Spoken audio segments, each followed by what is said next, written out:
Tonight, we report on a Moses Lake student allegedly found with 7 stolen cell phones, and when Grant County Sheriff Tom Jones is holding his next town hall meeting. What's happening in sports, Bob? Quincy holds off Wenatchee in boys soccer action, and the Eastern Washington Eagles record their first national tournament victory. Here's a quick peek at our Weather Center forecast. Hi everyone, meteorologist Mike Sines here with you. Mostly sunny skies prevail today. High pressure dominating the region. I'm tracking our next rainmaker coming up in weather. I'm Amber Jenks, and we have all this and much more on iFIBER 1 News. From the iFIBER 1 HD studio here in the heart of the Columbia Basin, this is iFIBER 1 News. Your #1 source for local news, sports headlines, and our very own Weather Center forecast covering the entire Columbia Basin. This is iFIBER 1 News, and it starts now.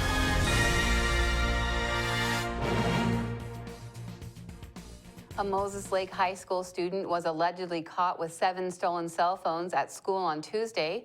High school security reportedly contacted the student and reportedly found the student had 8 iPhones. According to Moses Lake Police, he allegedly admitted he stole 7 of the phones. According to Captain Dave Sands, 2 cell phones were returned to the owners who did not want to pursue criminal charges.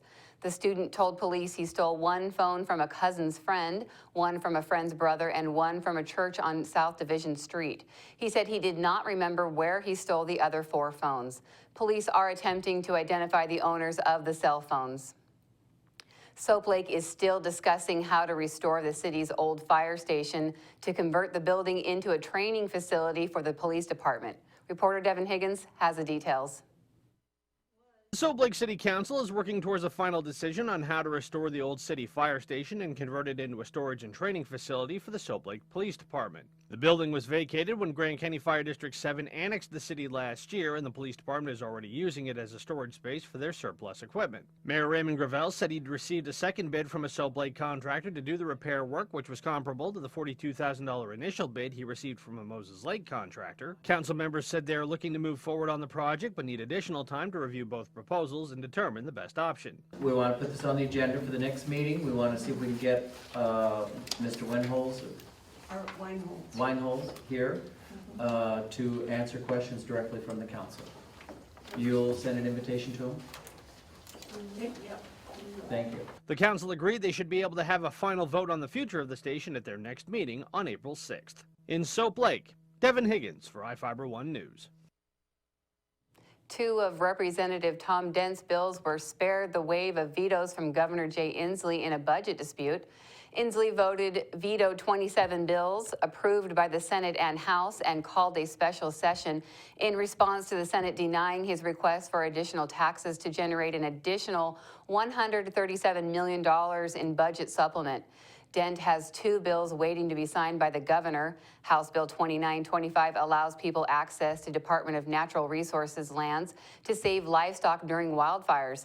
House Bill 2413 changes the penalties for people who fail to register an aircraft to a $100 fee from a fee which increased from $100 to $400, depending on how long it has been since the aircraft was registered.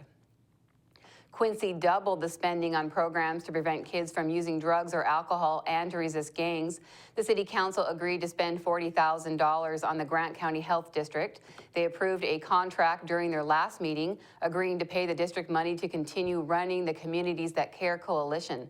The coalition is responsible for providing services aimed at preventing children from using drugs or alcohol. The services include mentorship, providing assistance for the gang resistance education and training, and community parenting classes.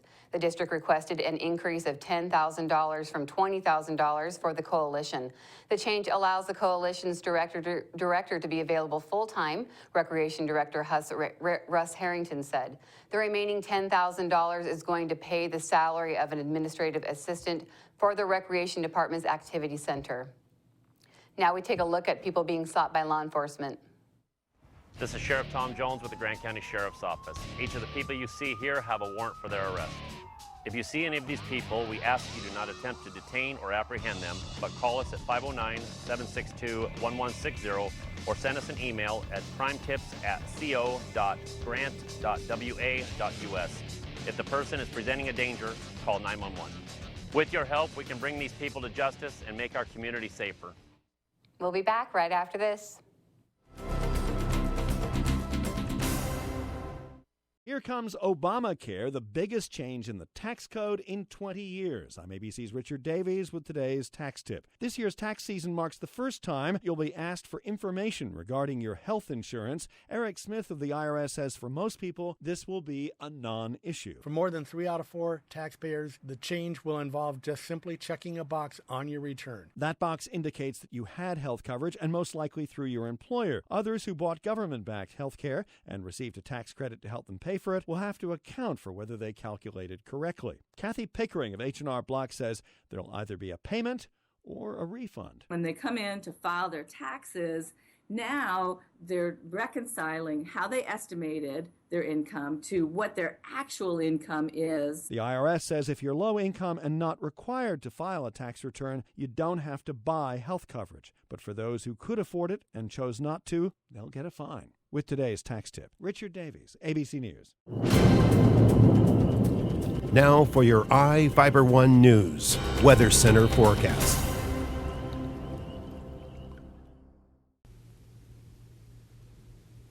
This weather segment brought to you by Barry Motors, one great place to buy and service a car. I'm meteorologist Mike Sines here with your weather headlines. We are going to see for our local region, high pressure is going to remain in control, windy the next few days, and we are going to see rain chances return by the weekend. I'll have the latest information in my extended outlook. Starting off with our almanac for us here in Ephrata, we reached a low of 35 degrees, nothing in the way of precip. The sun set for us at 7:07, record low back in 1965 of 20 degrees. Average low, we're right around the average, which is roughly 32. As we take a look at our conditions right now outside, 51 degrees, mostly cloudy skies, and we can also see those winds blowing from the northeast roughly at 10 miles per hour. Futurecast starting it up for you here. We're not seeing much. A few cloud cover. The majority of the activity actually is out towards the east and central portions of the United States where they're experiencing some storms. Locally, though, few high clouds. If anything, mostly sunny skies. That's due to high pressure. That's air that's actually sinking in the atmosphere. So that doesn't allow anything to rise up in the way of clouds or rain to develop. High pressure remains in control. We're going to see very dry conditions for the next few days. That means it's going to be sunny. Get on out and enjoy it, folks, because this weekend I'm already tracking our next storm system that'll be making its way in here, causing with it and bringing with it the chance to see showers as well as thunderstorms. Futurecast going to continue to remain clear as we head into Friday, 9 a.m., and then we are also going to see clearing conditions right around the evening time frame as well as into Saturday. Taking a look at your weather conditions for us here, Yakima 58, Long Beach 62 degrees, and 56 out towards Tri-City. Taking a more local look for us here in Ephrata, mostly sunny skies all across the region. Spots of sun as well as cloud cover can be expected. High clouds, if anything, 58 for Moses Lake, 57 for us here in Ephrata. Taking a look at my extended outlook, we are going to see sunny and then a wet weekend. I'm calling for a 40% chance to see showers on Sunday. Right now, that's the way it looks with that storm system moving in here. Mostly sunny skies, though, as we make our way into Friday for tomorrow. Nice weekend ahead. Showers and storms possible for Sunday, especially during the afternoon time frame. And then we see the atmosphere is somewhat going to be unstable. Mostly cloudy skies to mostly sunny skies. Temperatures are looking nice, though. We're not going to see a big dip in the temperatures. Sports is next. Whether you're looking for a bigger car to support your growing family, a new truck for your business, or something to pull that toy of yours, we've got you covered at Barry Chrysler Dodge Jeep Ram in Ephrata. Come see us today and learn why your family, friends, and neighbors buy their cars at Barry. On Basin Street for more than 35 years, and with locations in Moses Lake and Wenatchee, we are one great place to buy a car. Call or click 754-2411 or barrysaves.com. To save some energy, I've used Einstein's mass energy equivalence to design the haptic suits you see in front of you. They will maintain our core body temperature while we completely turn off our heat and air conditioning. With the money we save on our Grant PD bill, I'll be expecting that trip to Disneyland this year. You don't need to be a super genius to save energy and money. Visit grantpud.org to learn how. The Jacks got past 4A Wenatchee 2-1 on the pitch in Quincy. The team was short 4 starters going into the fuss, but was able to execute a new game plan to get the W. Paco Alejandro's rocketed a direct kick past the Panther keeper and into the corner of the box from 18 yards out to put the Jacks up top at the 26-minute mark. Wenatchee leveled it 1-1 just before the half. Freddie Ruiz got the game winner off a counterattack at the 47th minute of the contest. Well, Eastern drained 50 second-half points to pull out a 79-72 comeback win over Pepperdine in round 1 of the college basketball invite. The win at Reese Court in Cheney is the first ever national tournament victory for the Eagles. Junior forward Bogdan Bliznuk led 3 Eastern players in double figures with a game-high 25 points. Austin McBroom turned in a 24.5 rebound effort. Felix Von Hoff finished with 14 points and 9 rebounds. The Eagles take flight to Reno for a round 2 matchup with the Nevada Wolfpack on Monday. The game will be carried live on ESPN Radio. Tip-off is 7 p.m. Well, the Mariners were on the front end of a 9-6 slugfest with the Giants on Wednesday. Robinson Cano went 2 for 3 with a double and a triple. Angel Pagan was 3 for 3 with a double and a triple. But it was Leonis Martin doing the most damage for the M's with a 3-run dinger in the top of the 6th. Hisashi Iwakuma got the nod on the bump, but lasted just 2 2/3 innings, giving up 5 runs off 7 hits. Well, with the Wizards and Bulls fighting for the final playoff spot in the East, Derrick Rose drives the lane, hits Garrett Temple with a nasty crossover, and then scores on the reverse layup. Check out this replay as Rose crosses over, avoids the defense, and finishes with a kiss off the glass. The Wizards got the win. Rose got CNN's Play of the Day.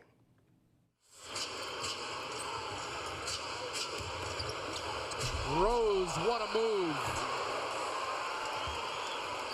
Yeah, he's back. That was 3 years ago. 3 years ago. And when he's healthy, he's still that explosive player. Randy Whitman will take a timeout with 19.3 seconds to play in the half and 17 on the shot clock. But you just get the feeling, AJ, when Rose wants to do this, that it's... Well, if you're jonesing to attend a sporting event in the Basin tonight, Quincy is the place to be. The Jacks match up with Chelan on the pitch, and the softball team hosts the twin bill with the Lady Goats. At the other end of the county, it's Warden Boys Soccer hosting Highland. We'll be back after this short break. Well, one thing I knew from being a patient myself was that a dental office is a scary place to come to. And so we wanted everything possible to make sure that our office is a comfortable place for our patients to visit.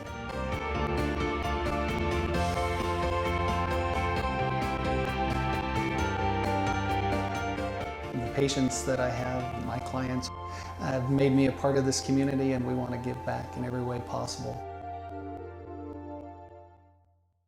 You don't have to drive to Seattle for exceptional cancer care. Confluence Health's cancer program delivers world-class care close to home. We have a highly experienced oncology team in a state-of-the-art facility, and we're a member of the Seattle Cancer Care Alliance, which gives our patients access to world-renowned therapies developed at Fred Hutchinson, the University of Washington Medicine, and Seattle Children's. Together with the SCCA, we're delivering world-class cancer care close to home.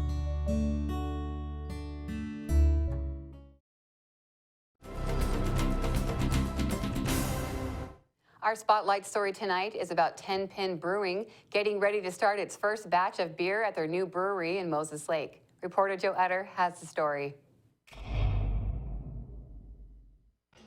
In about a week, this will be made here at 10 Pin Brewing Company's new brewery next door to Lake Bowl and Moses Lake.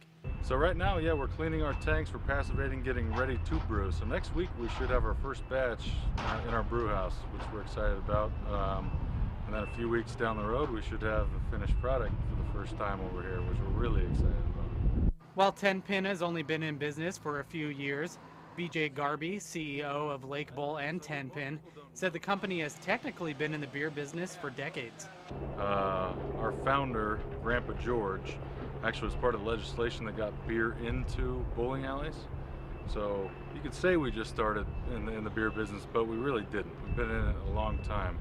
And then this third generation came along, kind of with a passion project to build the brewery and got more involved in craft beer. So we built our small system over at Lake Bowl over there, and the demand for our beer got so great we thought it might be a good opportunity to expand and add on to things that we already have.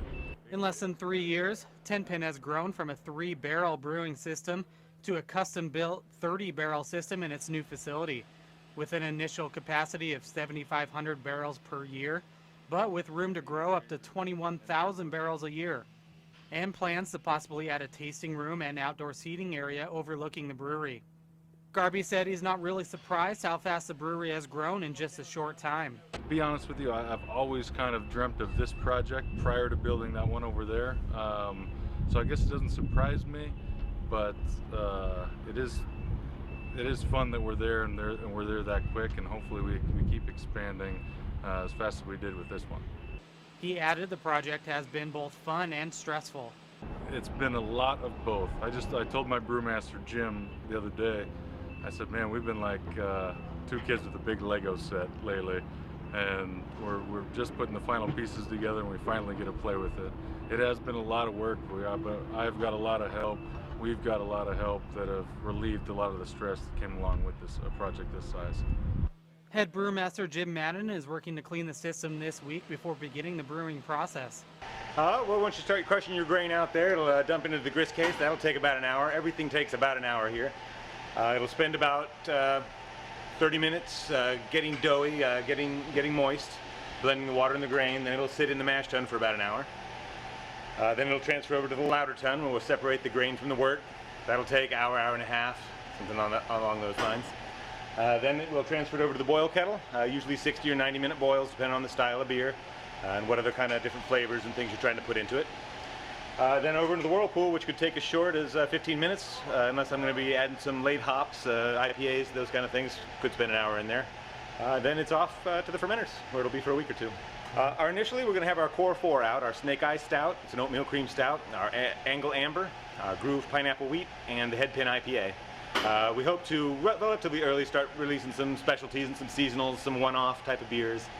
Garby said the company is also in the process of rebranding what everyone knows as Papa's into the 10 Pin Tap House, which includes a new look and feel inside. The current brewery inside Lake Bowl will still be used for specialty and seasonal beers. This is Joe Utter for iFIBER 1 News. We'll be right back after this.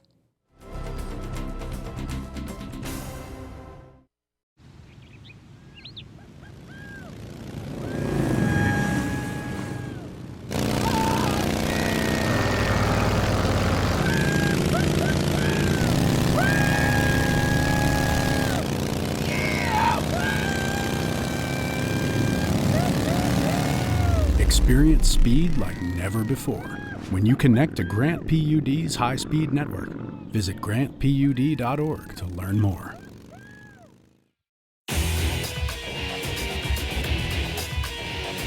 We are real students, and this really is our college.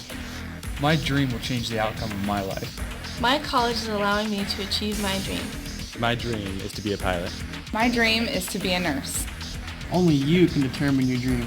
Big Bend will help you get there. What's your dream?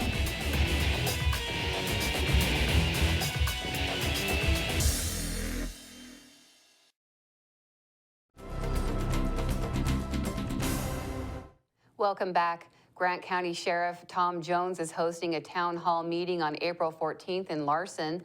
The meeting starts at 7 p.m. at the Sheriff's Office substation, located at 1274 Lowry Street near Moses Lake. Jones is presenting information on public safety, crime prevention, and crime statistics from 2015 and this year. Sheriff's Office administrative staff is available to answer questions. The meeting is part of the Sheriff's Community Outreach Program. For more information, call the Sheriff's Office at 509-754-2011, extension 2001. Job seekers and job creators are invited to the 23rd Annual Job and Career Fair at Big Bend Community College in April. The fair is scheduled for April 21st from 9 a.m. to 3 p.m. at the college's A-Tech building. The fair provides opportunities for people looking for a job to meet potential employers and learn about career opportunities. Employers have a chance to meet prospective employees. Free workshops are available on a variety of subjects for both job seekers and employers, including how to better use social media and a community employer panel discussing what they're looking for in new candidates. Attendees looking for employment are encouraged to bring resumes and dress for an interview setting. More than 1,600 visitors attended the fair and met with 61 different Grant County employers last year. Admission is free to the public. In Northwest News, a Good Samaritan in Washington is speaking about his recent moment of heroism. He saved 2 young children from burning in a car. Cairo's Allison Grande has the story. And I seen flames underneath the car. Brandon Howard was headed southbound on 167 and knew he had to warn the driver.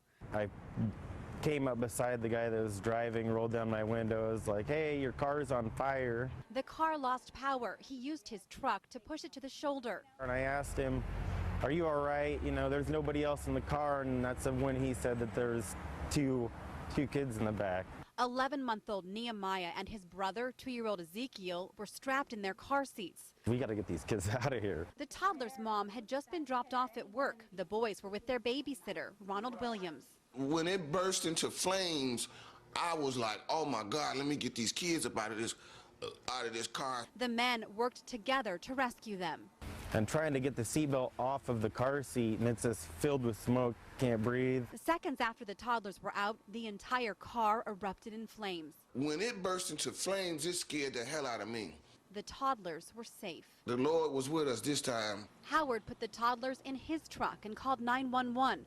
Firefighters put out the flames. Then he drove Williams and the little boys home. For this father of 2, it was a morning he won't forget. Thankful he happened to be there to help. Thank God. Thank God. A Purple Heart, the medal honoring those wounded in war, was recently found in a secondhand store in Oregon. The thrift store find sparked a nationwide search for the family of a World War II veteran. Whiteman died in Seattle in 1991, and with no family to speak of, the VA had his remains buried at the closest military cemetery, which was Willamette National Cemetery in Portland. Since this post about the Purple Heart has been shared thousands of times on social media, administrators at Willamette National Cemetery have had dozens of calls from people wanting to return that medal to his family. We found a former sister-in-law who met Yule once back in 1965. She says he was rarely in touch with the family, and they had no idea. When he died in 1991, there was no family connection left with him, which explains why his medal could have ended up at this Goodwill in Arizona in the hands of Lori Hardy, who's sending it back to the one connection anyone can find in his home state of Missouri. That's going to do it here for us at iFIBER 1 News. We want to thank you for watching, and we'll see you again tomorrow.